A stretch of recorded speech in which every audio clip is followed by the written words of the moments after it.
सहनावतु सहनौ। बिल्कुल बिल्कुल। तो आज मैं बृहद जातकम से वर्णित महर्षि वराहमिहिर द्वारा कुछ उद्घोष किए गए हैं। ज्योतिष का विधिवत अध्ययन करने वाले लोगों के लिए इनको जानना बहुत आवश्यक है कि एक कुशल दैवज्ञ में कौन कौन से गुण होने चाहिए। तो महर्षि वराहमिहिर ने लिखा है कि सबसे पहले तो वो है दर्शनीय हो। दर्शनीय से तात्पर्य कि वह जो शुभकारी वस्तुएं हैं, शुभकारी चीजें हैं, उनका दर्शन करने वाला व्यक्ति होना चाहिए, जो दैवज्ञ है, ज्योतिषी है। दूसरी बात, वह नम्र होना चाहिए, विनम्रता उसके अंदर भरा हुआ हो। विनम्रता से तात्पर्य यह है कि उसके अंदर अहंकार इत्यादि जो अवगुण है वो उससे सर्वथा दूर रहे, है ना। सब कुछ जानने के बाद भी आपके मन में ये भाव होना चाहिए कि अभी हम कुछ नहीं जान पाए। ये भाव जब आपके मन में आएगा तो आप थोड़ा सा विनम्र हो जाएंगे, क्योंकि ज्योतिष अथाह सागर है। मैं मेरे पास जो भी ज्योतिष के रूप में आज उपलब्ध है वो तो पूरे ज्योतिष का 1% भी नहीं है। ठीक है। तो जितना वो कहते हैं, एक कहावत है ना कि जिन खोजा तिन पाइया गहरे पानी पैठ। जितने गहरे पानी में आप जाएंगे उतने ही आपको रत्न मिलेंगे। तो इसमें अथाह अध्ययन की अपार संभावनाएं हैं। इसमें अथाह संभावनाएं, कोई पार नहीं है इस विद्या का। सत्यवादी होना चाहिए। सत्य क्या है? जैसा देखा जैसा सुना वैसा ही अपनी वाणी पर आप प्रकट करें। सत्यवादी हो। पर छिद्रान्वेषण विरत हो आप। दूसरे के जो बुराइयां हैं, अवगुण हैं, उनको खोजने में आप ना लगे, वहां से हट जाएं आप। दृढ़ पुष्ट शरीर हो आपका, है ना। ऐसा नहीं कि दो आदमी उठा करके आपको लेकर के चल रहे हैं। वराहमिहिर ने इसका प्रबल विरोध किया है। तो आपका शरीर पुष्ट होना चाहिए, स्वस्थ होना चाहिए, निरोगी होना चाहिए। आपके गंभीर उदात्त विचार हो, है ना। इस तरह से देव पूजा में आपका विश्वास हो। व्रत उपवास भी आप करते हो। आजकल ज्योतिषी, बहुत ज्योतिषी ऐसे हैं जो एकादशी का व्रत नहीं रखते। स्मार्ट लोग पैदा हो गए हैं अब धर्म के क्षेत्र में भी। वो कहते ये सब होगा पंछी है, इसमें क्या है। जब आप खुद ही आस्थावान नहीं होंगे तो समाज को जागरूक कैसे करेंगे आप। तो व्रतोपवास में आप लगे हुए हो। दूसरी बात, मारण, मारण, मोहन, वशीकरण, उच्चाटन, इस तरह की जो विद्याएं हैं, है ना, उनको भी आपको जानना चाहिए। मरण, बैठे ही बैठे आप किसी व्यक्ति को मृत्यु तुल्य कष्ट दे सकते हैं। मोहन, उसको मोहित कर सकते हैं। उच्चाटन, विद्वेषण, वशीकरण, स्तंभन, ये विद्याएं हैं सभी। इनको, इनका आपको ज्ञाता होना चाहिए। और इनके इनके ज्ञाता की शर्त क्या है कि जब आपके जीवन में धर्म उतरेगा, सत्य उतरेगा, और आप अपनी आत्मिक उन्नति की तरफ प्रयास करेंगे, कोई ना कोई गुरु आपको जीवन में ऐसा मिल जाएगा जो इन विद्याओं को सहज रूप में ही आपको दे देगा। ये विद्याएं आपको मिलती चली जाएंगी, स्वतः ही मिलती चली जाएंगी। तो इस तरह से स्रोत स्मार्त कर्मानुष्ठान रत हो, अपनी परंपराओं के हिसाब से अपने कर्म में लगा रहने वाला हो। जो प्राकृतिक अशुभ उत्पात होते हैं, जैसे भूकंप आते हैं, आंधी तूफान आती हैं, बाढ़ इत्यादि का सामना समाज को करना पड़ता है, उससे उसके अनिष्ट समय का ज्ञाता हो, ताकि समाज को समय रहते जागरूक कर सके। और इनसे बाकी समाज को मुक्त करने की सद्विद्याओं का मर्मज्ञ होते हुए ग्रहण आदि संगीता शास्त्र होरा का मर्मज्ञ व्यक्ति ही समाज का कल्याण करता है।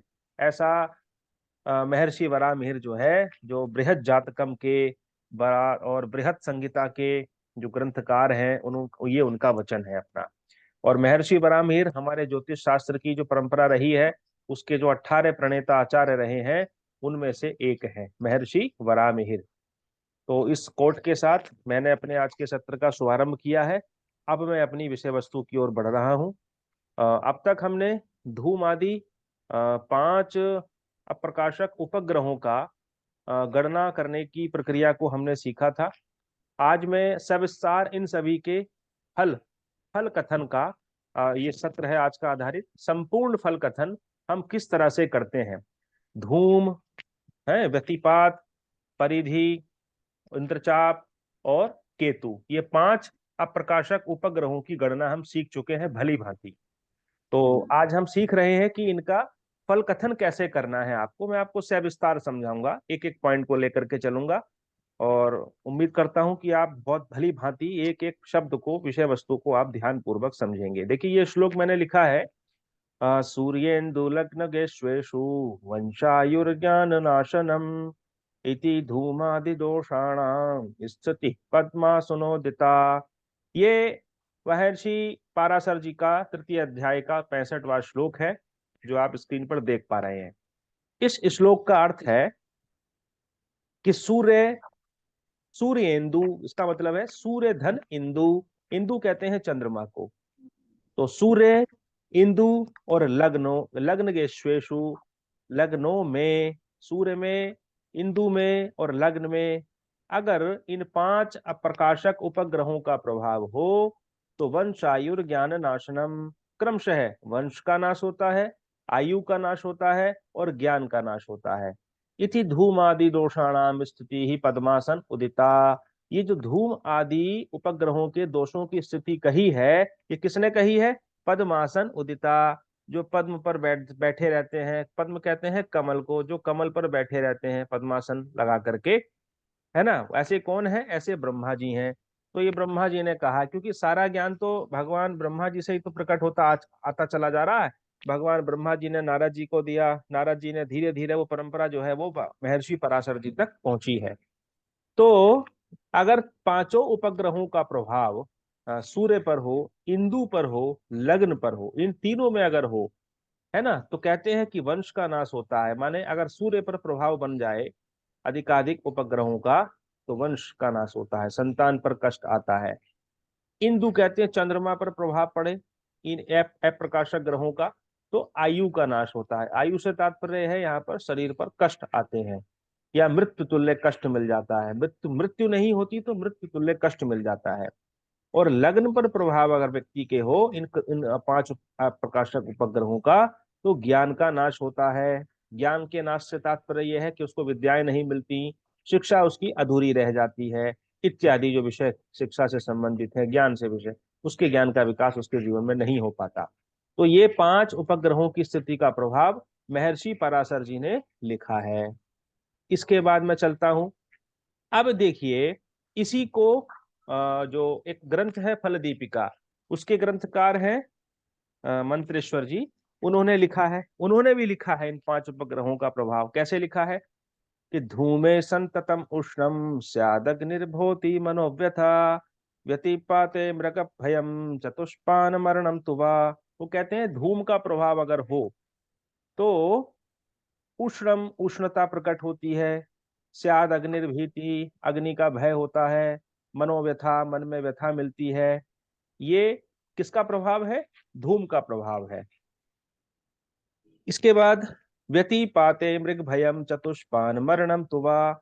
व्यतिपात का प्रभाव अगर हो, कहां पर हो? सूर्य पर, चंद्रमा पर, लग्न में से किसी पर भी हो अगर व्यतिपात का प्रभाव, तो इसको स्पष्ट किया है फल दीपिकाकार आचार्य मंत्रेश्वर ने कि मृग भयम, मृग से भय होता है।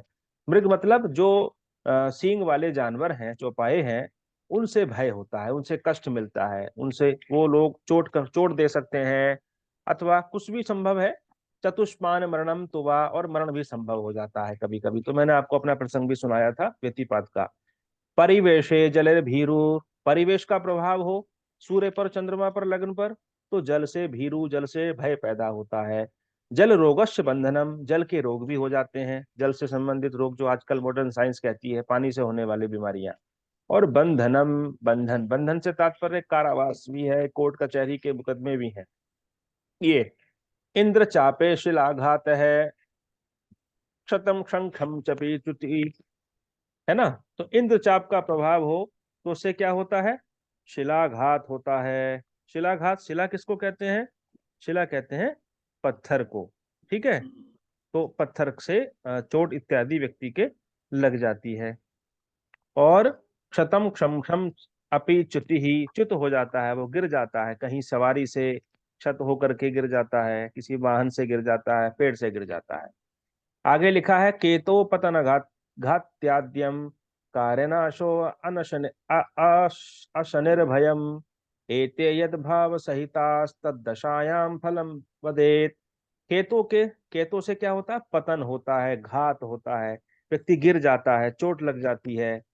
कार्य नाशो अशनैर भयम, कार्य का नाश हो जाता है ऐसे व्यक्ति पर। और एते यद भाव सहित तद, एते, ये सब, ये जो कौन कौन एते, ये जो धूम आदि पांच अप्रकाशक उपग्रह हैं, ये यद भाव सहिता, ये जिस भाव में सहित होते हैं, स्थित होते हैं, वो तद फलम वदेत।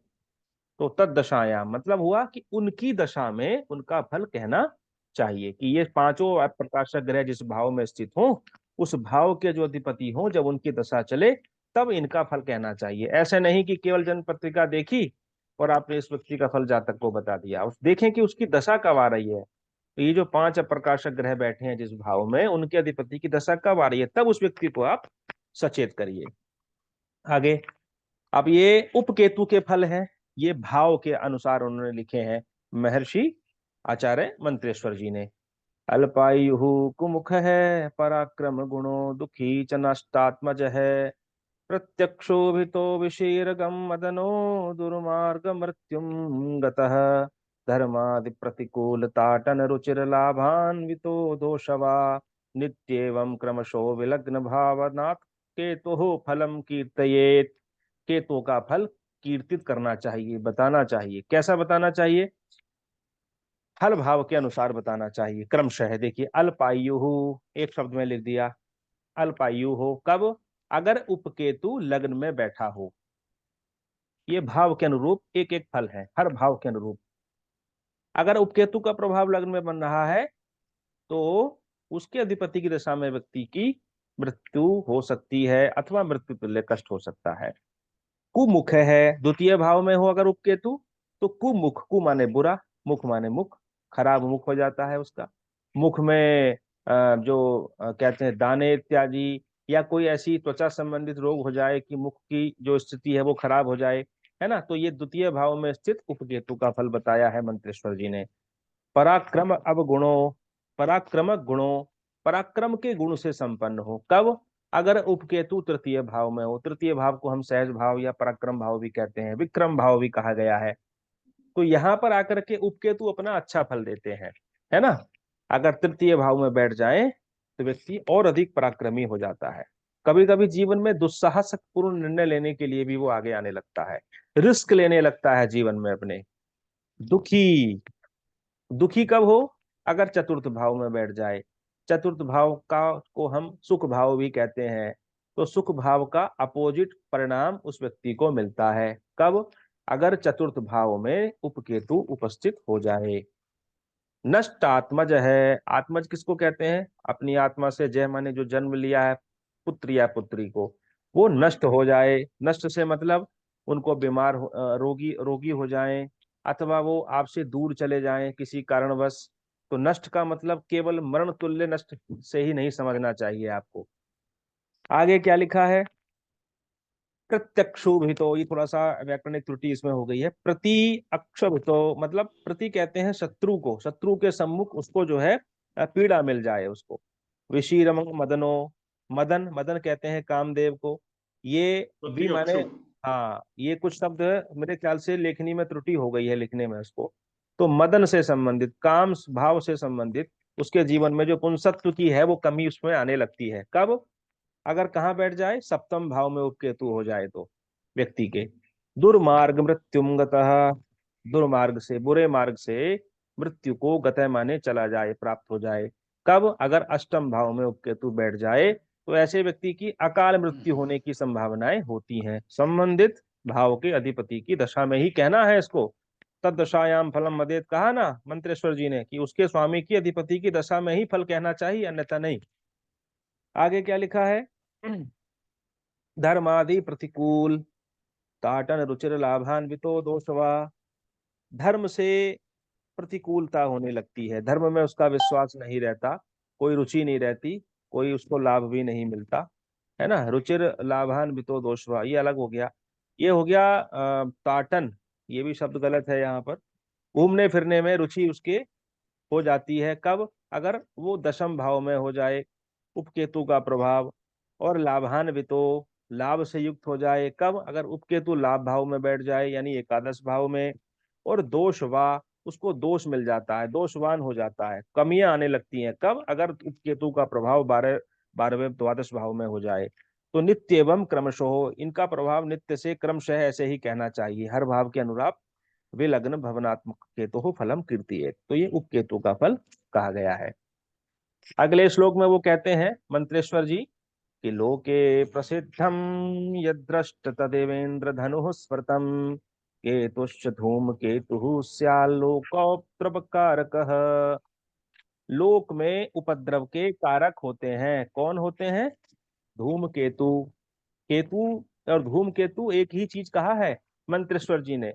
धूम केतु, पुच्छल तारा, ठीक है, जो आसमान में दिखाई देते हैं यदा कदा। पुच्छल तारे का अगर दर्शन हो जाए तो कहते हैं राजा पर विपत्ति आती है। जिस देश, जिस राष्ट्र से धूम केतु का दर्शन हो तो उस राष्ट्र में उपद्रव होता है।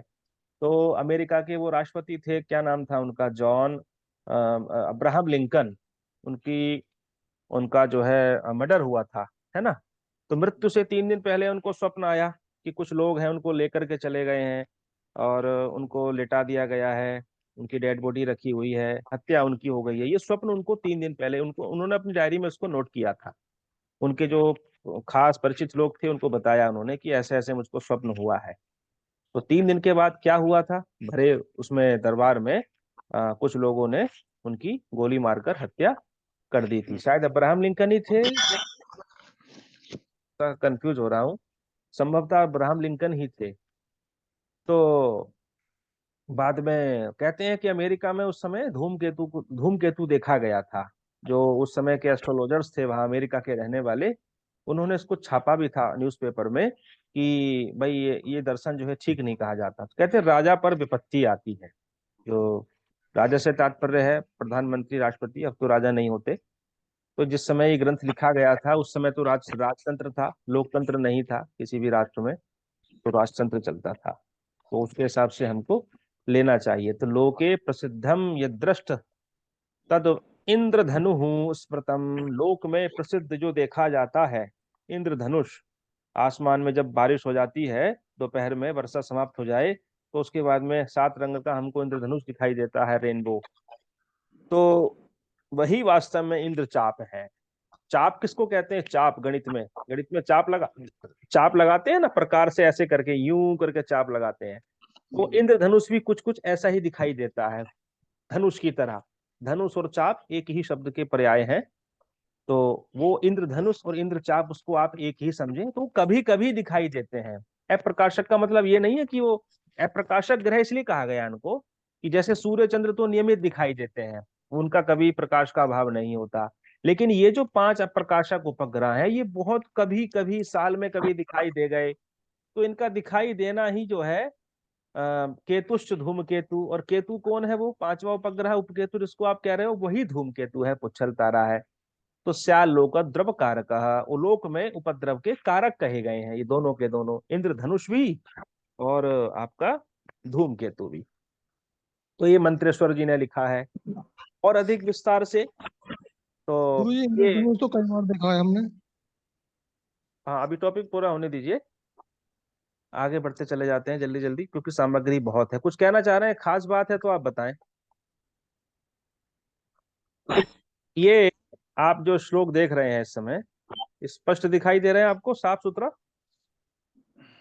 ये महर्षि पाराशर जी ने लिखा है, ये बृहद पाराशर होरा शास्त्र में है।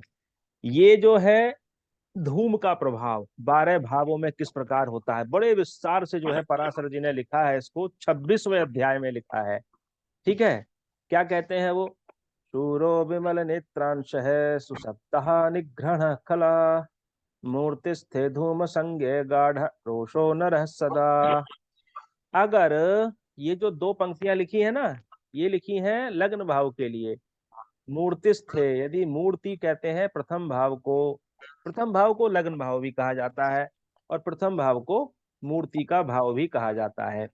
तो अगर प्रथम भाव में यानी मूर्ति भाव में धूम संज्ञे, धूम स्थित हो जाए तो क्या होता है? व्यक्ति शूरो, शूरवीर होता है, पराक्रम बहुत होता है उसमें।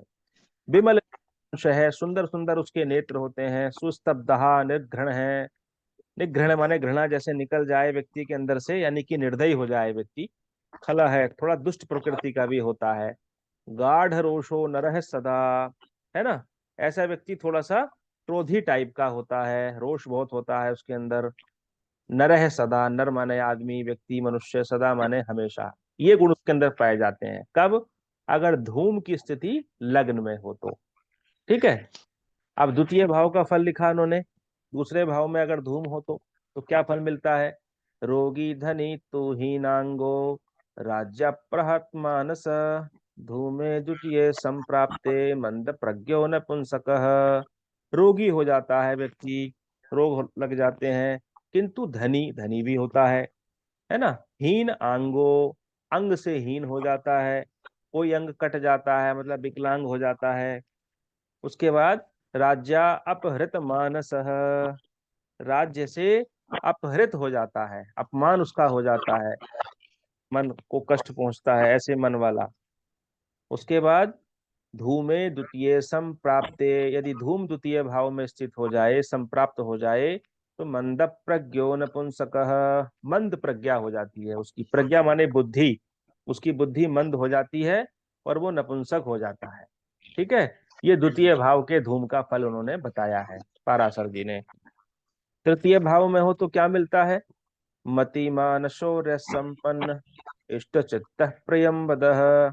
ये किसी ने अपने आप को अनमुख कर रखा है, भाई आवाज आ रही है बहुत, म्यूट कर लीजिए अपने को। धूमे मतिमान शौर्य संपन्न इष्ट चित्त प्रियम वदः, धूमे सहज भावस्थे धनाढ्यो धनवान भवेत। ये तृतीय भाव का फल लिखा है। इस तृतीय भाव के फल में क्या कह रहे हैं वो पाराशर जी? मतिमान, मति किसको कहते हैं? बुद्धि को कहते हैं, है ना। मतिमान, ये पुल्लिंग शब्द, पुल्लिंग के लिए मतिमान आता है, स्त्रीलिंग के लिए मतिमती आता है। जैसे श्रीमान, श्रीमती, तो ये मतुप प्रत्यय का प्रयोग है। कि मतुप का मतलब युक्त है जो, श्रीमती, श्री से जो युक्त है वो श्रीमती है। ऐसे ही जो श्री से युक्त पुरुष है वो श्रीमान है। शौर्य संपन्न, शूरवीर होता है ऐसा व्यक्ति। इष्ट चित्त है, अपने इष्ट में उसका चित्त रहता है। प्रियम वद है, प्रियम वद है, प्रिय बोलने वाला होता है।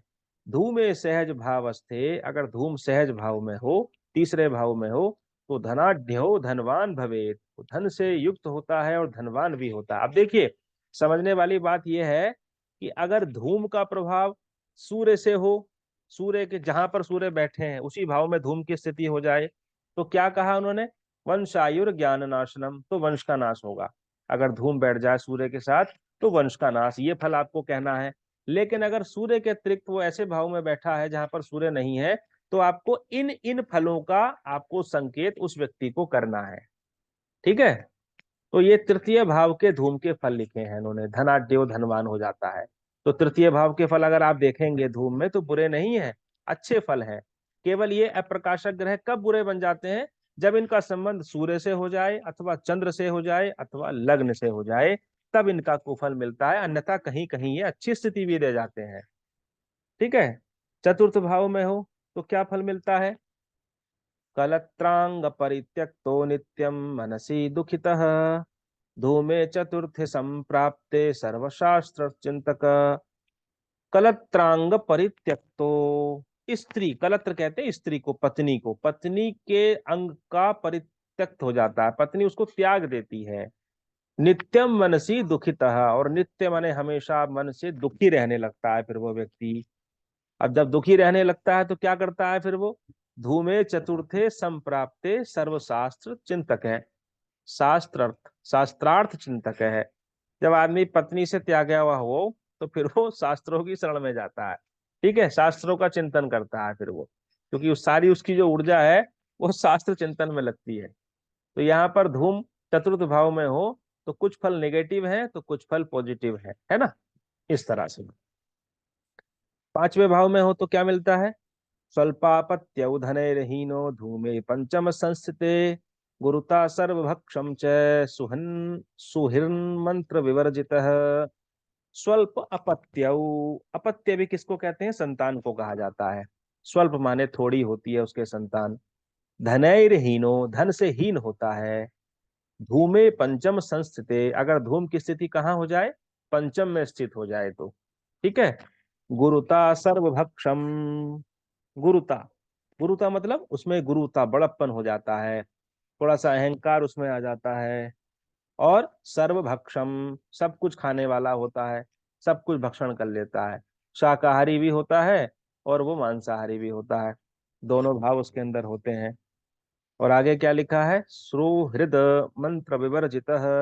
सुहृद, जो हृदय के करीब है हमारे, कौन होते हैं, जो खास परिचित हमारे परिजन हो या हमारे मित्र हो, ऐसे लोग जो हृदय के निकट हैं, उनके मंत्र विवर्जित है, उनके मंत्र को भी त्याग देता है। मंत्र से मतलब तात्पर्य उनकी सलाह को, उनके जो अच्छे विचार हैं उनकी उनकी नहीं मानता, वो उनको त्याग देता है। तो चूंकि क्यों त्याग देता है, क्योंकि गुरुता उसके अंदर ज्यादा आ जाती है। ठीक है, तो ये लिखे हैं फल। किस भाव में फल है ये, पंचम भाव के फल हैं, है ना, नहीं, हाँ पंचम भाव के। तो ये फल पंचम भाव के उसके मिलते हैं। आगे देखिए अब, बलवान शत्रु वध को धूमे च रिपु भाव के, बहु तेजो युत है ख्यात सदा रोग विवर्जित है। कब, अगर छठे भाव में मिल जाए तो क्या होता है, बलवान, बलवान, है ना, संधि विच्छेद करेंगे आपको तो यहाँ बलवान शब्द मिलेगा, बल से युक्त होता है। छा जो है वो शा में बदल जाएगा संधि विच्छेद करते समय, तो शत्रु वध को, शत्रु का वध करने वाला होता है, शत्रु को परास्त कर देता है, मार देता है, नष्ट कर देता है। धूमे च रिपु भावगे, अगर धूम कहाँ चला जाए, रिपु भाव में चला जाए। रिपु भाव किसको कहते हैं, जो है ये बताएंगे अजय प्रकाश जी। सातवें भाव को। अजय प्रकाश जी, ऐसा अनर्गल जी, गुरु जी छठे भाव। हाँ हाँ हाँ, छठे भाव में हो, ऐसा पाप मत करिए। तो रिपु भाव छठे भाव को कहते हैं, छठे भाव में पहुंच जाए तो व्यक्ति बलवान होता है, क्योंकि छठा भाव रिपु भाव कहा गया, शत्रु भाव है। शत्रु भाव में अगर ये खराब चीजें पहुंच जाए ना, तो आप शत्रु पर हावी होने लगते हैं। और पाराशर जी ने एक जगह लिखा भी है, जैसे सूर्य है, शनि है, राहु है, केतु है, अगर ये छठे भाव में हो तो आप शत्रुओं पर विजयी होते हैं। कारण कि आपके अंदर भी शठ जैसी शठता आ जाती है। चाणक्य नीति है ना, शठे शाठ्यम समाचरे, दुष्ट के साथ दुष्टता करनी चाहिए। तो आपके अंदर भी दुष्टता आ जाती है, तो दुष्ट दुष्टता से ही वह सबक लेता है। तो शत्रु जो है चुपचाप परास्त हो जाता है और आपसे आपके सामने से हट जाता है। और आप जी जी हाँ हाँ जी जी करके ओ नमस्ते करके, भैया भैया ऐसा मत करो, भैया तुम भी सुखी रहो, हमको भी सुखी रहने दो, जब आप ऐसे भाव में आते हैं ना, तो शत्रु आप पर हावी होने लगता है। तो शत्रु को शत्रु की नीति से ही परास्त करना चाहिए। तो इस तरह से रिपु भाव में कहना चाहिए। अभी और है, बहु तेजो युत है ख्यात है, बहुत तेज आ जाता है उसके अंदर, अग्नि तत्व बहुत हो जाता है, तेजस्वी हो जाता है वो। ख्यात है, ख्याति मिलती है उसको बहुत। जब शत्रु परास्त होते हैं तो चारों तरफ प्रसिद्ध भी होता है वो व्यक्ति। सदा रोग विवर्जित है, और हमेशा रोगों से जो है विवर्जित रहता है, रोग नहीं होते उसको, रोगहीन रहता है। तो ये छठे भाव में धूम के फल कहे हैं महर्षि पराशर जी ने। निर्धन है सततम कामी परदारेषु कोविदः, धूमे सप्तमगे जातो निस्तेजाः सर्वदा भवेत्। अब ये फल आ गए आपके सप्तम भाव में धूम के। निर्धन है, निर्धन है, धना नाम रहितम, धन से रहित हो जाता है। सततम कामी, लगातार काम भाव उसका बना रहता है। तो लगातार काम भाव बने रहने से परदारेशु, पर माने दूसरे की, दारा माने स्त्री में भी वो मतलब एक तरह से पर स्त्रीगामी हो जाता है। कोविद है, यद्यपि शास्त्र को पढ़ने वाला भी होता है, विद्वान होता है, लेकिन चूंकि काम भाव जागृत हो जाता है ज्यादा, धूम के प्रभाव से और ऊर्जा ज्यादा बनने लगती है, तो फिर वो पर स्त्रियों की तरफ भी मुड़ जाता है। धूमे सप्तमगे जातो निस्तेजः सर्वदा भवेत्। और धूम अगर सप्तम भाव में चला जाए तो ऐसा व्यक्ति निस्तेज हो जाता है। तेज है रहितम, तेजस्य रहितम, तेजा नाम रहितम, तेजो से रहित हो जाता है, तेज उसमें से निकल जाता है बिल्कुल। पर स्त्री का सेवन करने से तेज खत्म हो जाता है। अगर तेज तत्व बना करके रखना है अपना, तो पर स्त्री के सेवन से बचना चाहिए, ऐसा हमारे शास्त्र कहते हैं। तो ये सप्तम भाव में धूम के फल हुए। आगे बढ़ेंगे। विक्रमेण परित्यक्त है सोत्साहो सत्य संकर, अप्रियो निष्ठुर स्वार्थी धूमे मृत्यु गते सती। विक्रमेण परित्यक्त है। विक्रमेण पराक्रम रहित, पराक्रम निकल जाए जिसमें से, है ना, विक्रम से, पराक्रम से परित्यक्त है, परित्यक्त हो जाए, पराक्रम निकल जाए उसमें से, पराक्रम नहीं होता। लेकिन सोत्साह हो, फिर भी उसमें उत्साह बना रहता है। पराक्रम नहीं है लेकिन फिर भी उत्साही है, शक्ति नहीं है लेकिन फिर भी उत्साही है। सत्य संकर, सत्य जो है वो संगति उसकी होती है, सत्य का संग करने वाला होता है। और अप्रियो, अप्रिय बोलने वाला होता है। निष्ठुर है, निष्ठुर होता है, दया नहीं होती उसमें। और स्वार्थी, स्वार्थी भी हो जाता है, केवल अपना ही हित चिंतन करने वाला, परमार्थ तत्व बिल्कुल गायब। तो ऐसा कहा गया फल धूमे मृत्यु गते सती। अगर धूम जो है वो मृत्यु भाव में स्थित हो जाए। मृत्यु भाव क्या होता है डॉक्टर ब्रजेश जी?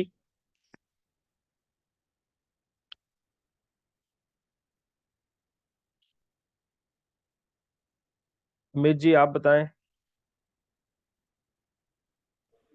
सर 8वां भाव होता है, ब्रजेश बोल रहा हूँ, थोड़ा अनम्यूट होने में टाइम लग गया। अच्छा कोई नहीं, कोई नहीं, चलिए अच्छी बात है। थोड़ा सा जगाते रहना चाहिए ना, कभी ऐसा लगे कि नहीं मतलब, नहीं नहीं, कभी नहीं नहीं, ऐसा। सुन रहा हूँ वो एक्चुअली टच करने में वो एक बार में ऑन नहीं हुआ। कोई नहीं, कोई नहीं, प्रवचन भाव नहीं रहना चाहिए, नवम भाव में फल आ जाते हैं। सुत सौभाग्य संपन्नो, धनी मानी दयान्वितः, धर्म स्थाने स्थिते धूमे, धर्मवान बंधु वत्सलः। सुत सौभाग्य से संपन्न होता है, सुत कहते हैं पुत्र को, संतान को, बेटे को कहा जाता है वैसे तो। सुत माने बेटा और सुता माने पुत्री। तो सुत से संपन्न होता है, सौभाग्य से संपन्न होता है, धनी होता है ऐसा व्यक्ति, मानी होता है, मान सम्मान खूब होता है, दयान्वित है, दया से भी युक्त होता है। कब होता है? धर्म स्थाने स्थिते धूमे, यदि धूम की स्थिति धर्म स्थान में हो तो ऐसा व्यक्ति धर्मवान भी होता है, बंधु वत्सल भी होता है। मनीषा जी है इसमें? आज मनीषा जी जुड़ी है नहीं? जी सर हूँ। देखिए नमस्कार मैडम, सर। अब देखिए यूट्यूब पर ढेरों वीडियो हैं धूम से संबंधित, है ना। जी। उसमें आप उनको सुनेंगे तो वो आपको इतना डरा देंगे कि धूम नहीं हो गया मानो साक्षात यमराज हो गए। लेकिन अब आप इसको देख रही हैं कि कुछ ही भावों में धूम की स्थिति नेगेटिव है, बाकी अधिकतर भावों में धूम अच्छे हैं हाँ। सकारात्मक फल भी देने है, वाले। जी। वाले भी हैं। तरक्की तरक्की जैसे करने वाले। जैसे नवम भाव में अगर धूम हो जाए तो उस भाव को बढ़ा देते हैं, यह प्रकाशक ग्रह है, उस फल को बढ़ा देते हैं। तो शुभ भाव को बढ़ा दिया जाता है, ठीक है। तो आगे देखते हैं अब अगले दसम भाव के लिए क्या कहा उन्होंने। कहाँ आ गया इसमें, कहाँ पहुंच गए थे, कौन सी पंक्ति है? हाँ, सुत सौभाग्य संयुक्त ये दयान्वित है, धर्म स्थाने तथा धूमे धर्ममान बंधु वत्सल, ये हो गया। सुत सौभाग्य संयुक्त संतोषी मतिमान सुखी, कर्मस्थे मानवो नित्यम धूमे सत्यपद स्थित। सुत से संपन्न हो, सौभाग्य से युक्त हो, संतोषी हो ऐसा व्यक्ति, मतिमान मानो बुद्धि से भी युक्त हो रहे, सुखी भी रहे, कर्म में स्थित हो। अगर कौन? धूम अगर स्थित हो तो सत्य पद स्थित, सत्य से युक्त होता है और पद से भी युक्त होता है, वो अच्छे पद पर होता है व्यक्ति अगर दसम भाव में कहा तो जाए धूम का फल तो ये भी अच्छा कहा गया है। उसके बाद धन धान्य हिरण्याढ्य हो, रूपवांश कलान्वित है, धूमे लाभ गते चैव, विनीतो गीत को विदः। धन धान्य हिरण्याढ्य हो, धन से युक्त होता है। धान्य, धान्य किसको कहा जाता है? अनाज इत्यादि को धान्य से युक्त होता है। हिरण्याढ्य हो, हिरण्य क्या है भाई ये?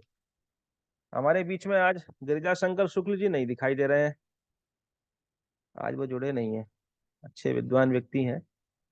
व्यास जी बताएंगे ये हिरण्य क्या आ गया इसमें।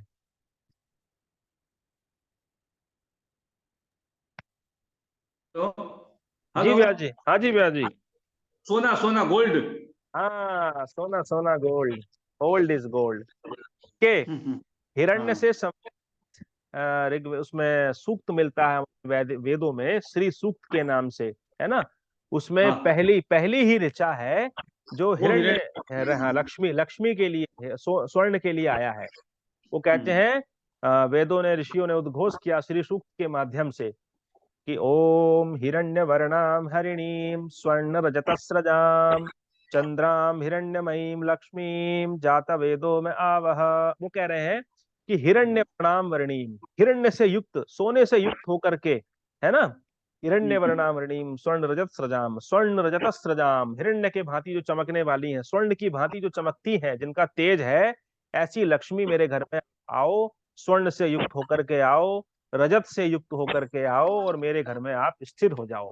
तो दीपावली की रात्रि में इस सूक्त के माध्यम से हवन किया जाता है, यज्ञ किया जाता है। अमावस्या को जो व्यक्ति इस सूक्त के द्वारा नित्य हवन करे अपने घर में, तो लक्ष्मी जी निरंतर बढ़ती चली जाती हैं, उसका यश बढ़ता चला जाता है। ठीक है, तो आप लोग हिरण्य शब्द को यहां से लिखिए, हिरण्याढ्य हो, धन से युक्त हो, धान्य से युक्त हो, हिरण्याढ्य है, स्वर्ण से भी युक्त होता है ऐसा व्यक्ति, रूपवांश कलान्वित है, रूपवान होता है, सुंदर शरीर वाला होता है, कलान्वित है, कलाएं हैं उसमें, शिल्प कला भी जानता है ना, और वास्तु कला जानने वाला होता है, और जितनी भी कलाएं हैं, ललित कलाएं हैं, कलाओं से संपन्न होता है व्यक्ति, कई सारे हुनर जानने वाला होता है, इसको आप ऐसे भी समझ सकते हैं।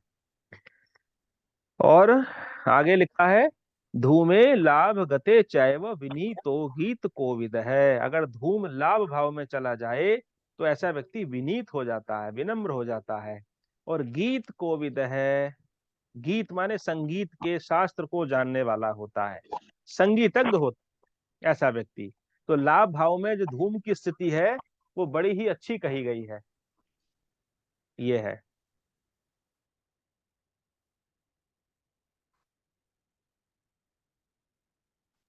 आप द्वादश भाव में देखिए, पतितः पाप कर्मा च धूमे द्वादश संगते परदारेषु संसक्तो व्यसनी निग्रह शठ है।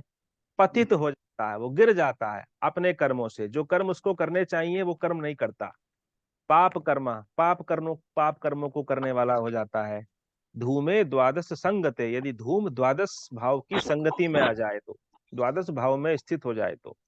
और परदारेसु संसक्तो, परदारेसु दूसरे की दारा में, दूसरे की पत्नी में आसक्त हो जाता है, व्यसनी हो जाता है, व्यसन पैदा हो जाते हैं उसके अंदर। और निग्रह है, निग्रह माने निर्दयी हो जाता है। शठ है, शठ माने ज्यादा धूर्त किस्म का, चालाक किस्म का बन जाता है। तो भैया ये जो फल बताए गए हैं, ये सारे के सारे फल धूम की 12 के 12 भावों में स्थिति को लेकर के कहे गए। ठीक है, इन 12 भावों से संबंधित किसी की कोई जिज्ञासा हो तो बताएं, नहीं तो हम आगे बढ़ते हैं। सर जी, जी जी। अभी उसमें से ऐसा फलित होता है कि धूम त्रिषण स्थान में और धर्म स्थान में और कर्म स्थान में अच्छा फल देता है। हाँ नहीं, ऐसा नहीं, हाँ हाँ, बिल्कुल बिल्कुल सही कह रहे हैं आप, अच्छा समझा। हम्म। डाय भाव में भी अच्छा फल दे रहा है, और और भाग्य स्थान और कर्म भाग स्थान भाग्य में कर्म भी अच्छा फल दे रहा है। बिल्कुल ठीक, बहुत अच्छी बात है, नोट कर लीजिए आप सभी लोग, ये अच्छे, इन्होंने अच्छा पॉइंट देखिए याद दिलाया आपको। त्रिषडाय भाव कौन से होते हैं? जो तीसरा तीन। भाव है, छठा भाव है, और जो 11वां भाव है। 3, 6, 11, यहाँ पर अगर पाप ग्रह बैठ जाएं, क्रूर ग्रह बैठ जाएं तो अच्छा फल देते हैं वो, है ना। और इसी तरह से कर्म भाव और नवम भाव, इन दो भावों में भी, नवम भाव में, दसम भाव में ये धूम अगर बैठ जाए तो भी अच्छा फल देता है। तो ये धूम की स्थिति हम लोगों ने पढ़ ली है, आइए हम लोग आगे बढ़ते हैं अब। सर धूम सूर्य जहाँ होंगे वहां तो हो नहीं सकते, क्योंकि सूर्य से तो 4-5 डिग्री आगे रहते हैं ना धूम का प्रभाव। हाँ धूम बिल्कुल बिल्कुल बिल्कुल सही समझे आप। ऐसा है, जहां पर सूर्य बैठे हैं वहां पर धूम नहीं हो सकते, आपका कहना यह है, ठीक जी। है। ब्यास जी इनकी बात सही है। लेकिन सूर्य तो लेकिन ऐसा तो श्लोक में ऐसा लिखा नहीं है कि सूर्य के साथ होना चाहिए। ये श्लोक में लिखा नहीं है ऐसा। अच्छा ये है, इसका जनरल। मतलब, हाँ इसका मतलब यह है कि केवल धूम की स्थिति सूर्य के लिए नहीं लिखी है। आपने जो श्लोक पढ़ा था अभी, हाँ। ये जो श्लोक आपने पढ़ा था, सूर्येन्दु लग्नगेश्वेषु वंशायुर्ज्ञान नाशनम इति धूमादि दोषाणाम स्थिति ही पद्मासन उदिता। माने सूर्य पर, इंदु पर और लग्न पर प्रभाव हो, किनका? खाली धूम का नहीं, धूम आदि दोषाणाम स्थिति ही, धूम आदि जो बाकी अप्रकाशक उपग्रह हैं उनके लिए कहा गया है, अकेले धूम के लिए नहीं कहा इसमें। इन पर नहीं अगर सर, प्रभाव हो, धूम हाँ, का तो नहीं पड़ेगा ना, धूम बाकी का, का पड़ हाँ सकता है सूर्य बिल्कुल पे। संभव ही नहीं, धूम और का तो संभव ही नहीं है भाई। धूम के जो जी का स्पष्ट है उससे तो आगे ही होता है ना धूम। जी सर, एक चीज और था कि क्या लग्न पे ही खाली माना जाएगा या लग्नेश जहां बैठे उन पर भी माना लग्नेश, जाएगा? लग्नेश पर भी आएगा, अभी मैं आ रहा हूँ उसी चीज के ऊपर आ गया। ठीक है सर, धन्यवाद। अब आगे देखिए आप, अगला जो फल है ये आपको दिखाई दे रहा है, क्या लिखा है ऊपर? लग्ने पाते च संप्राप्ते जातको दुख पीड़ित, क्रूरो घात करो मूर्खो द्वेषी बंधु जनस्य च। ये पात का प्रभाव बताया है, पात मतलब व्यतिपात का प्रभाव पाराशर जी ने, कि लगने पाते, अगर लग्न में गिर जाए पात, लग्न में चला जाए व्यतिपात, तो व्यक्ति कैसा होता है? जातको दुख पीड़ित है, दुख से पीड़ित होता है ना। क्रूरो घात करो मूर्खो द्वेषी बंधु जनस्य च, अपने बंधु जनों से ही द्वेष करने वाला होता है, ऐसा व्यक्ति क्रूर होता है, निर्दयी होता है, घातकारी होता है और मूर्ख कहा जाता है ऐसा व्यक्ति। तो अच्छा, अच्छा फल नहीं है ना, व्यतिपात का अच्छा फल नहीं है। आगे, जिह्वो अति पित्तवान भोगी धनस्थे पात संज्ञ के, निघ्रणश्चा कृतज्ञश्च दुष्टात्मा पापकृत था। जिह्वति, जिह्वति का मतलब क्या है? जिह्वति पित्तवान, जिह्वा जो है उसकी वो कैसी होती है? पित्त में होती है ना, पित्त से युक्त होती है, पित्त ज्यादा होता है उसके शरीर में। भोगी होता है ऐसा व्यक्ति, भोजन भोजन इत्यादि लेने का शौकीन ज्यादा होता है। धनस्थ है, अगर धन भाव में स्थित हो जाए, धन भाव द्वितीय भाव को कहते हैं, पात संज्ञ के, पात की स्थिति अगर हो धन भाव में, तो ऐसा व्यक्ति भोगी होता है और पित्त ज्यादा होता है। निघ्रणश्च, निघ्रण मतलब निर्दयी होता है। अकृतज्ञश्च, अकृतज्ञ का मतलब क्या है? किसी ने उसके लिए कुछ किया तो उसके लिए वो उसका एहसान नहीं मानता, माने कृतज्ञ होता है। दुष्ट आत्मा होता है, ऐसे व्यक्ति को दुष्ट आत्मा नहीं कहेंगे तो और क्या कहेंगे। और पाप कृत तथा, और पापों को करने वाला कहा गया है।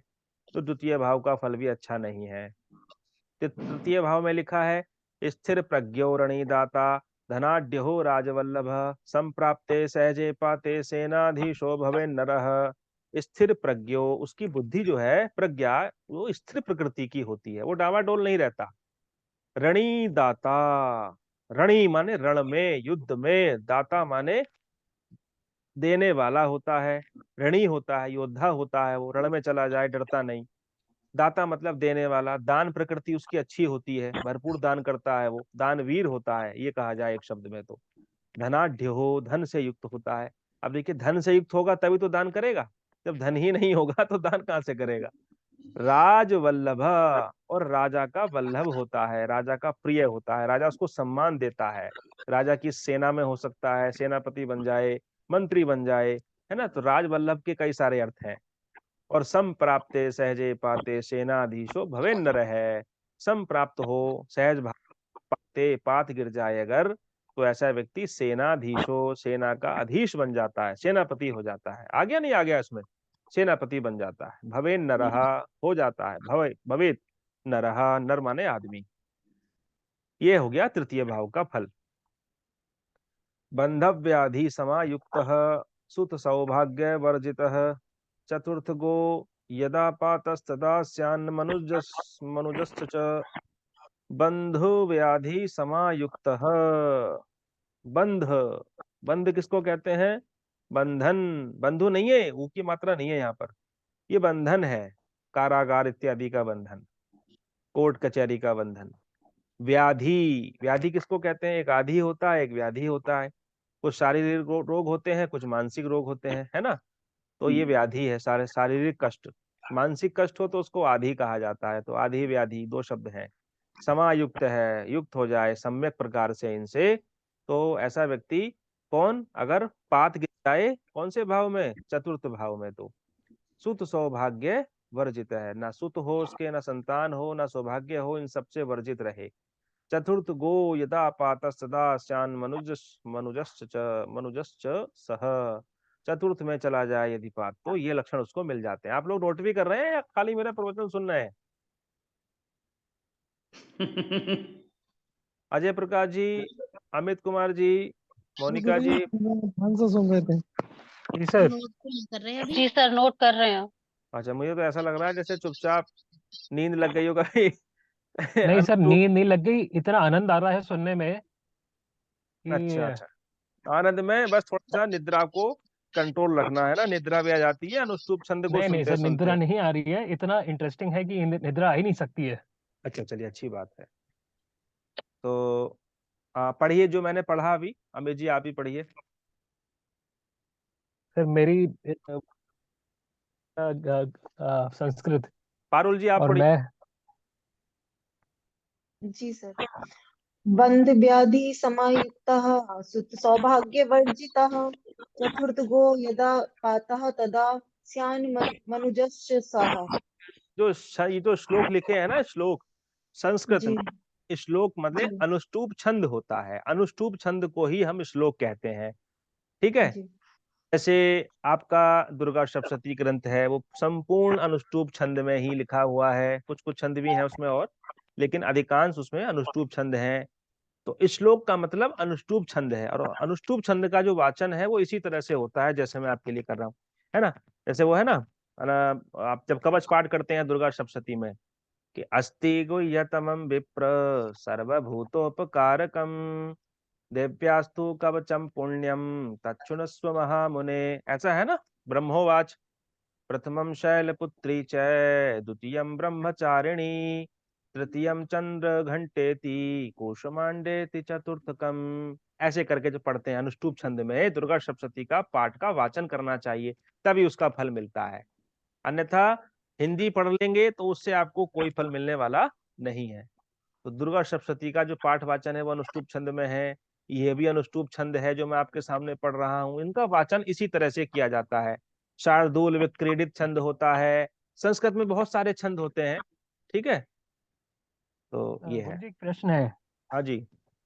आ, आपने जैसे बताया कि हिंदी में पाठन करने से उसका फल नहीं मिलता, हाँ, लेकिन अगर नहीं नहीं नहीं, संस्कृत मेरा पढ़ने में। मेरा नहीं, मेरा आप गलत तात्पर्य ले गए। मेरा तात्पर्य जी यह है कि आप उसका जो पाठ का जो वाचन आप हिंदी में कर रहे हैं, तो वो फल नहीं मिलेगा जो अनुष्टुप छंद के वाचन करने से मिलेगा। मैं हाँ उसकी जी बात हाँ नहीं जी। कर रहा हूँ, दैवीय कृपा की बात नहीं कर रहा हूँ, वो तो आपकी श्रद्धा है, आस्था है, आप संस्कृत पढ़ना नहीं जानते लेकिन आप आस्था युक्त होकर के देवी को पुकार रहे हैं, तो वो तो हाँ जी अनुष्टुप छंद के वाचन से भी और अच्छा श्रेष्ठ है। ठीक है। तो मेरा हाँ जी। आप गलत तात्पर्य मत लीजिए, मैंने तो इतना कहा कि संस्कृत वाचन करने से जो फल मिलता है वो हिंदी वाचन से नहीं मिलता। ठीक है, मैंने केवल वाचन का फल बताया। जी जी। हाँ, गलत मत ले जाइए किसी चीज को। लेकिन संस्कृत में त्रुटियां करें तो उससे तो बेहतर रहेगा मेरे ख्याल से, नहीं? नहीं, ये सरल संस्कृत तो पढ़ ही सकते हैं, अनुष्टुप छंद तो कोई कठिन छंद नहीं है। चलिए आगे देखिए अब। मैं इसलिए आपको संस्कृत में सिखा रहा हूँ, मैं देखिए ज्योतिष भी पढ़ा रहा हूँ और मैं आपको संस्कृत भी पढ़ा रहा हूँ। संस्कृत सारे शास्त्र निष्पन्न हैं। हमारी महात्मा गांधी जी का मैं कोट आपको बीच में बोल रहा हूँ, वो कहते थे बार बार इस बात को कि मैंने संस्कृत का अध्ययन नहीं किया, अनुशीलन नहीं किया, और मेरी बड़ी इच्छा थी, हार्दिक इच्छा थी कि मैं जो भारत के जो गीता है, रामायण है, उपनिषद है, वेद हैं, मैं उनको मूल रूप में पढ़ पाऊं, उनको समझ पाऊं, उनका आनंद ले पाऊं। लेकिन मैं संस्कृत नहीं पढ़ पाया, इसलिए मैं उन ग्रंथों को मूल रूप में नहीं पढ़ सकता, मैं केवल उनका हिंदी ट्रांसलेशन पढ़ता हूं। तो जो आनंद अब देखिए, मंगल भवन अमंगल हारी, जिस लय में आप गाते हैं मंगल भवन अमंगल अब ये आज उसको क्या रहे हैं, अब इसी को किसी आप अंग्रेज को बताइए इंग्लिश में ट्रांसलेट करके, तो क्या वो आनंद ले पाएगा जो आनंद आप ले पा रहे हैं उस चीज का? क्यों जी अमित जी? इसलिए जो मेरा ध्येय है, हेतु है, संकल्प है, वो यही है कि आप लोगों को ज्योतिष के साथ साथ मैं सरल सरल संस्कृत की तरफ भी आपको मोड़ सकूं, है ना। संस्कृत की कार्यशाला चलती है मेरे, उसमें आप जुड़ना चाहते हो तो आप बता देना। ठीक है, चलिए आगे देखिए अब। मोनिका जी कौन पढ़ रही थी? पारुल जी पढ़ रही थी। जी सर। क्या पढ़ा आपने? सर चतुर्थ को यदा पातः नहीं, ऊपर से यहाँ से ही पढ़ना है सर। चतुर्थ को चतुर्थको यदा पातः तदा स्यान्मनुजश्च सः दरिद्रो रूप संयुक्तः पाते पंचमगे सति कफ ये आपने ये बंद। पित्तानिलयुक्तो निःशुभो निरपत्रपः। दरिद्रो रूप संयुक्तः पाते पंचमगे सति कफ पित्तानिलयुक्तो निष्ठुरो निरपत्रपः।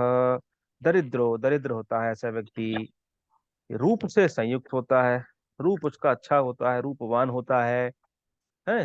पंचमगे सती पाते, अगर पात पंचम भाव में चला जाए तो कफ पित्त अनिल अनिलैर युक्तो, कफ भी हो, पित्त भी हो, अनिल भी हो, है ना, अग्नि से युक्त भी हो। कफ पित्त अनिल से युक्त हो, माने ये दोष उसके अंदर आ जाए। अनिल किसको कहा जाता है? अनिल कहते हैं वायु, वायु को। वायु का पर्यायवाची अनिल है।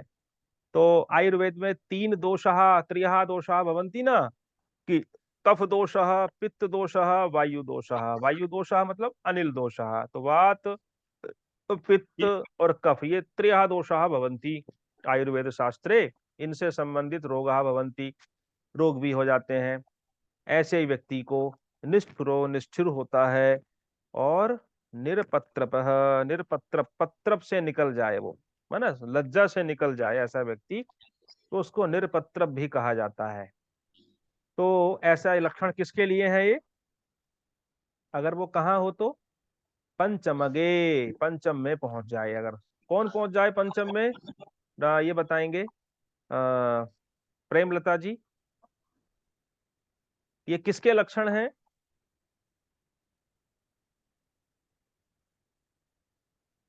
प्रेमलता जी रोटी बना रही हैं ऐसा लग रहा है। सर मनीषा जी, व्यतिपात। हाँ, व्यतिपात अगर पंचम व्यतिपात भाव। की। जी जी ठीक। आगे पढ़िए, मोनिका जी पढ़े आगे। जी सर। शत्रुहन्तानि ये ना शत्रुहन्ताशु पुष्टचा सर्वा शास्त्राणां च चालकः कलासु निपुणः शान्तः पाते शत्रुगते सति। हाँ, शत्रुहंता, शत्रुओं को नष्ट करने वाला होता है। सुपुष्ट, सुंदर और पुष्ट होता है। सर्वांश शास्त्राणाम, सभी शास्त्रों में है। सभी सर्व अस्त्राणाम, शास्त्र नहीं है, अस्त्राणाम, अस्त्र कहते हैं हथियार को, तो सभी हथियारों का चालक है, चलाने वाला होता है, माने हथियारों को चलाना भी जानता है ऐसा व्यक्ति, अस्त्रों को चलाना जानता है। एक अस्त्र होते हैं ना, अस्त्रहा भवन्ति शस्त्रहा भवन्ति च, एक हाथ में लेके लड़े जाते हैं और एक फेंक करके लड़े जाते हैं। तो ये अस्त्र शस्त्र में अंतर है। तो अस्त्रों से युक्त होता है। कलासु निपुण है, सभी कलाओं में निपुण कहा जाता है। शांत, शांत कौन है भाई? शांत शब्द के ऊपर एक एक घंटा बोला जा सकता है। शांत कौन है? शांत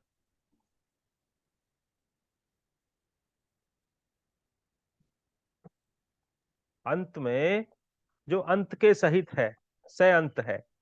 अंत में कौन बसते हैं? भगवान बसते हैं, शेष रूप भगवान बसते हैं। उन भगवान के सहित जो अपने को जोड़े हुए है, वही व्यक्ति शांत है। हम लोग शांत का अर्थ क्या लेते हैं? कि कोलाहल, जो जो कोलाहल नहीं कर रहा है, या जिस परिवेश में शोर शराबा नहीं हो रहा है, अरे बड़ा शांत परिवेश है। लेकिन शांत शब्द का जो दार्शनिक अर्थ है, वास्तविक यही है कि आप अंत के साथ अब जुड़े हुए हैं। अंत में जो भगवान रहते हैं, केवल प्रलय की स्थिति में सारे पंच तत्वों का आपस में विलय हो जाता है। पृथ्वी तत्व जो है जल तत्व में विलीन होता है, जल तत्व तेज तत्व में, तेज तत्व वायु तत्व में, वायु तत्व आकाश तत्व में, आकाश तत्व अहम तत्व में, अहम तत्व महत तत्व में, महत तत्व अंत में जिस अव्यक्त में विलीन हो जाता है, उनका नाम शेष रूप।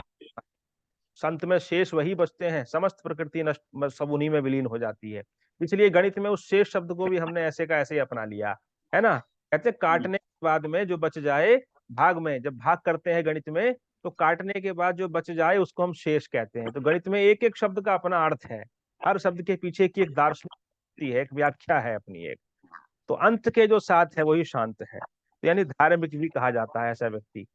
पाते शत्रु गते सती, अगर पात जो है वो शत्रु भाव में चला जाए, छठे भाव में चला जाए तो धनदार सुतैस्यक्तः स्त्रीजितो दुख संयुतः पाते कलत्रगे कामी निर्लज्जः पर सौहृदः। धन, दार और सुत से त्यक्त, त्यक्त हो जाता है, त्यागा हुआ। धन क्या है? मानवी धन है, ठीक है। धन तो धन है ही, मानवी धन होता है। कोई आपको सम्मान दे रहा है तो वो भी धन का धन कहा जाता है। आपको अन्न इत्यादि, धान्य इत्यादि आपको दिया जा रहा है, वो भी धन है। धन का अर्थ के संदर्भ में नहीं लेना चाहिए। तो ना धन हो, ना दारा हो, ना सुत हो, तीनों से रहित हो ऐसा व्यक्ति, ठीक है। स्त्री जितो, स्त्री उसको जीत लेती है, यानी वो स्त्री के वश में हो जाता है। और दुख संयुत, दुख से युक्त होता है। कब होता है? पाते कलत्र गे, अगर पात कलत्र भाव में चला जाए। कलत्र भाव क्या होता है अजय प्रकाश जी? अभी कहेंगे मेरे मेरे से सप्तम भाव। सर से सप्तम भाव, दारा भाव। अजय जी कहेंगे मेरे से सप्तम भाव भी पूछ रहे हैं। जब धूम का फल वाचन हो रहा था तब भी सप्तम भाव मैंने इनसे पूछा था। अब ये संयोग बन गया अजय जी, जैसे ही सप्तम भाव आता है तैसे ही आप याद आ जाते हो मुझे एकदम। तो पात अगर कलत्र भाव में चला जाए तो ऐसा व्यक्ति कामी हो जाता है, निर्लज्ज है हो जाता है। अरे आपकी जन्म पत्रिका में तो व्यतिपात नहीं है कलत्र भाव में। मेरी जन्म तिथि नहीं है याद। अच्छा, तो कामी होता है, निर्लज्ज होता है। लज्जा से निर्लज माने निकल जाती है लज्जा, निर्गत है लज्जा, इसमें से लज्जा निकल जाए वो निर्लज है। पर सौहृद है, पर सौहृदय का मतलब क्या है? पर किसको कहते हैं? दूसरे व्यक्ति को। तो के सौहृद है माने जो उनके सुहृद होते हैं, ठीक है। दूसरों के जो सुहृद है माने शत्रुओं को, शत्रुओं को प्रसन्न रखता है ऐसा व्यक्ति। विकलाक्षो हो, विकल है अक्ष है, यस्य सह, जिसका अक्ष, जिसकी आंखें विकल हो गई हैं, ऐसा व्यक्ति कौन है? विकलाक्ष है। ये कहाँ आ गए हम? अगले पर चले गए क्या? विरूपश्च, रूप जिसमें से निकल गया हो। और दुर्भगो है, दुर्भगो का अर्थ क्या होता है? दुर्भाग्य वाला, मिजरेबल लाइफ। हाँ। और रक्त पीड़ा परिप्लुत है, रक्त से, पीड़ा से वो व्यक्ति प्लुत होता है, युक्त होता है, दुखी हो जाता है ऐसा व्यक्ति। तो ये लक्षण किसके कहे? दुर्भगो। हाँ, कब कहे गए हैं? यदि मृत्यु स्थाने पाते, यदि पात व्यतिपात मृत्यु स्थान में चला जाए तो ये लक्षण जो है ये संभाव के लक्षण कहे गए हैं। आगे, बहु व्यापार को नित्यम बहु मित्रो बहुश्रुत धर्म भेपात खेटे च स्त्री प्रियश्च प्रियम वदः। बहुत व्यापार करने वाला होता है, नित्य बहु मित्रो बहुश्रुत, और अपने मित्रों को सुख देने वाला होता है। बहुत सारे मित्र होते हैं उसके, बहु मित्रो बहुश्रुत है, बहुत कुछ सुनने वाला होता है, मतलब शास्त्रों का ज्ञान रखने वाला होता है। धर्म भे, धर्म में रहने वाला होता है। पातक हेटे है, स्त्री प्रियश्च, धर्म भे, धर्म में चला जाए, धर्म भाव में चला जाए अगर पात, पात नामक खेट, खेट माने अप्रकाशक उपग्रह, तो ऐसा व्यक्ति स्त्री प्रियश्च प्रियम विदः, स्त्रियों का प्रिय हो जाता है। प्रियम वद है, प्रियम वदती सह प्रियम वदः, जो प्रिय बोलता है वही प्रियम वदः। और अप्रियम वदती सह, सह अप्रियम वदः। तो ये लक्षण कहे गए हैं धर्म भाव के लिए। एक पंक्ति और है भी, सा श्री को धर्म शांतो धर्म कार्येषु कोविद है। शास्त्र व्यक्ति, विद्वान व्यक्ति, धर्म कार्यों में लगा रहने वाला, धर्म में जिसकी इच्छा लगी रहे, सा श्री को, श्री से जो युक्त हो, लक्ष्मी से जो युक्त हो। तो ये लक्षण कहे गए हैं नवम भाव के स्थित व्यतिपात से। आगे, स श्री को धर्म शांतो धर्म कार्येषु कोविदः कर्मस्थे पात संगे ही महाप्रगो विचक्षण। कर्म स्थित, कर्म में स्थित हो, दशम भाव में स्थित हो पात अगर व्यतिपात, तो ऐसा व्यक्ति महाप्रज्ञ, महाविद्वान कहा जाता है, विचक्षण है कहा जाता है, विचक्षण होता है, पंडित होता है, बहुत कुछ चीजें जानने वाला होता है। आगे आइए अब, प्रभूत धनवान मानी सत्यवादी अश्वाढ्यो गीत संसक्तः पाते लाभ गते सती। लाभ भाव में अगर पात गिर जाए तो प्रभूत धनवान, बहुत सारा धन उसको मिलता है, मानी होता है, सम्मान बहुत मिलता है, सत्यवादी होता है, दृढ़वान होता है। अश्वाढ्यो, अश्व पर चढ़ जाता है, घोड़े की सवारी करता है ऐसा व्यक्ति, घोड़ा घर में होता है।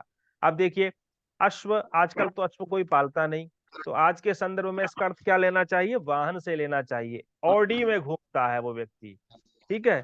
आजकल लोग अश्व में नहीं घूमते, आजकल लोग ऑडी में घूमते हैं, तो उसके पास अच्छा बड़ा वाहन होता है, ठीक है। ऐसे करके अर्थ लेना चाहिए। देखिए यही अनुसंधान है, संविधान में संशोधन हो गए बहुत सारे, हमारे ग्रंथों में संशोधन नहीं हो पाए, हम उसी रूप में उस शब्द का अर्थ नहीं ले सकते। अब आपको थोड़ी सी अनुसंधान वृत्ति अपने मनोमस्तिष्क में लानी पड़ेगी। गीत संसक्तः, गीत संसक्तः का मतलब क्या है? संगीत को संगीत में आसक्त रहता है वो व्यक्ति, संगीतज्ञ होता है, संगीत को जानने वाला होता है। पाते लाभ गते सती, अगर लाभ भाव में व्यतिपात चला जाए तो अच्छा लक्षण है यहाँ भी। और अंत में 12वें भाव का फल लिखा है, कोपी च बहुकर्माढ्यो व्यंग्यो धर्मस्य दूषकः व्यय स्थाने गते पाते विद्वेषी निज बंधुषु। कोपी, कोप करने वाला हो, क्रोध करने वाला हो, बहुकर्माढ्यो, बहुत सारे कर्मों को ढोने वाला हो, बहुत कर्म करने वाला हो, ठीक है। व्यंग हो, व्यंग अंग उसका जो है वो विखंडित हो जाए, कोई अंग टूट जाए उसका, खराब हो जाए। धर्मस्य दूषक है, धर्म का दूषण करने वाला, प्रदूषण करने वाला हो, अर्थात धर्म की निंदा करने वाला हो। जो धर्म की निंदा करते हैं, धर्म में विहित, शास्त्रों में विहित बातों की अनर्गल निंदा करते हैं, उनको हम धर्मस्य दूषक कहते हैं। धर्म के दूषक हैं, वो दूषित करने वाले हैं, प्रदूषण फैलाने वाले हैं। एक होता है वायु प्रदूषण, एक होता है जल प्रदूषण, एक होता है धर्म प्रदूषण। तो जो धर्म में अनर्गल प्रलाप करते हैं, जो जिन्होंने गुरुओं से, गुरु परंपरा से शास्त्र के तत्व को नहीं जाना, ऐसे लोग धर्म में प्रदूषण फैला देते हैं, ठीक है। तो शास्त्र के तत्व को जानने के लिए देखिए, एक शब्द का अर्थ केवल वही शाब्दिक अर्थ नहीं होता, शब्द के अभिधा अभिधा लक्षणा व्यंजना, 3 तरीके के अर्थ शास्त्रों में कहे गए हैं।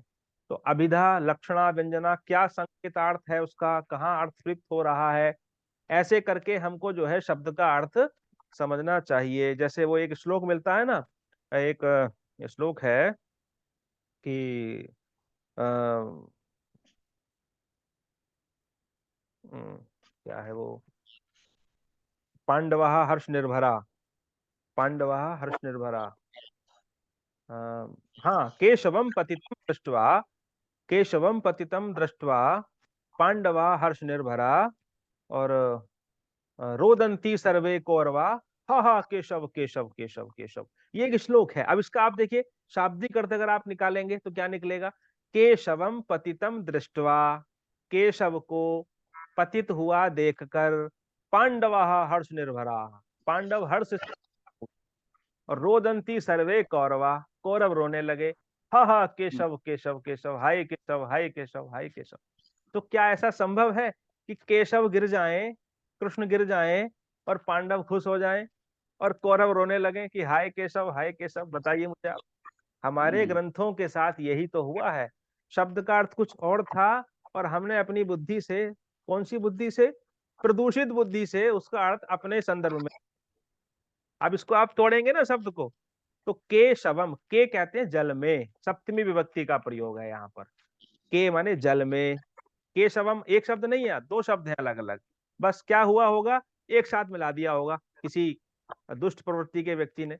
के माने जल में, शवम माने शव को, डेड बॉडी को, मृत शरीर को, पतितम दृष्टवा, गिरा हुआ देखकर, कोई शव होगा किसी जानवर का, पानी में गिर गया होगा वो है। पांडवा हर्ष निर्भरा, पांडु किसको कहते हैं? पांडु मछलियों के लिए भी आता है। मछलियां खुश हो गई, आहा हा हा हा, हमको सब खाने को मिलेगा, है। और रोदंती सर्वे कौरवा, कौरवा से तात्पर्य यहाँ पर क्या है? क्रूर शब्द करने वाले कौवे, काव काव जो करते हैं। रोदंती सर्वे कौरवा, वहीं किसी पानी के स्रोत के बराबर में कोई पेड़ होगा तो कौवे सोच रहे होंगे ये सब हमको खाने को मिलेगा, लेकिन वो तो पानी में चला गया। तो कौरव रोने लगे, कौरव मतलब काव काव करने वाले कौवे रोने लगे, हा हा केशव केशव, हाय सब पानी में चला गया, हाय सब पानी में चला गया।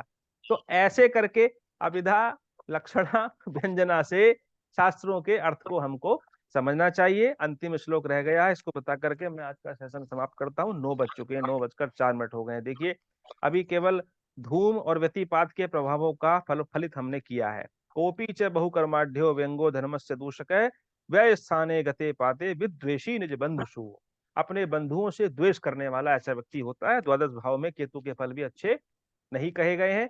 आज मैं इसको यहीं रोक रहा हूं। मैंने बहुत प्रयास किया कि जल्दी जल्दी हो जाए, पर बहुत शीघ्रता करने के बाद भी, यद्यपि मैंने आपको दीपिका से संबंधित सारा आधार आपको दिया है, और महर्षि पाराशर जी ने जो इन धूम इत्यादि 5 अप्रकाशक उपग्रहों का फलित किया है, उनसे संबंध में मैंने आपको धूम और व्यतिपात का वर्णन कर दिया है। थोड़ा सा वर्णन और रह गया है, वो हम कल के सेशन में पूरा कर देंगे। किस किस का रह गया है? परिधि का बचा है, इंद्रचाप का बचा है, और उपकेतु का बचा है। ठीक है, तो भाई मैं आपसे क्षमा याचना करता हूं कि मैं पूरा नहीं कर पाया। मेरा उद्देश्य तो यही था कि ये सारा टॉपिक आज ही पूरा हो जाए कल से, ताकि हम गुलिका शुरू कर सकें, गुलिका इत्यादि। अभी 4 अप्रकाशक ग्रह और रह गए हैं, गुलिका मांदी, ये सब चीजें हैं। ये भी बड़ा इंटरेस्टिंग टॉपिक रहेगा। तो ठीक है, तो आज के सेशन को मैं ओम सर्वे भवन्तु सुखिनः, सर्वे सन्तु निरामया, सर्वे भद्राणि पश्यन्तु, मा कश्चित् दुःखभाग् भवेत्। ओम शांति ही शांति ही शांति। नमो नमः।